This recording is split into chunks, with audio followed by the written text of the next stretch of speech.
John, great to have you with us this morning. Can I just start by getting some thoughts from you about that Supreme Court finding on Uber on Friday, which now implies that companies will have to acknowledge the minimum wage and employee holidays when it comes to employing gig workers going forward. Is this going to change the economic proposition for taking on those gig workers? Well, I think it depends on, first of all, good morning. Secondly, I think it depends on the type of worker. So I think we have to remember that many of the workers we're talking about that will be employed in the financial services business voluntarily, they want to be gig economy workers and they want to work for multiple companies.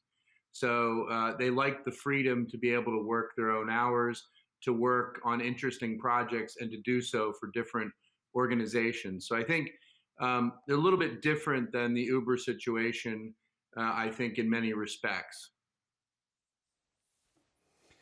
It does raise questions, though, around the structuring of contracts, it seems to me, because the finding by the court does imply that increasingly going forward in any difference of agreement over the nature of contracts, the courts are going to look more favorably upon the employee.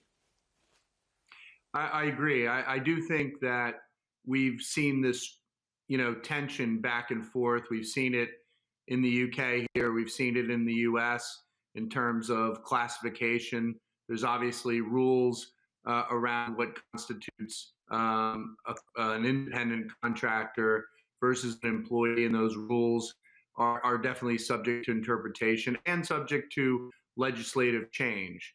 So this is the ongoing tension that we see between, wanting to have flexibility and the ability to kind of move with quickly with changes in the economy versus the rights of workers and the need to provide some certainty to people. So this is nothing new, and we expect this to continue. But the trends are pretty clear in terms of the growth of the gig economy. Surveys you see around the world in terms of people wanting to be part of the gig economy, the trends are unmistakable. So I wouldn't read too much into this. I think it's important, but I think you have to look at it in the context of the journey we're on.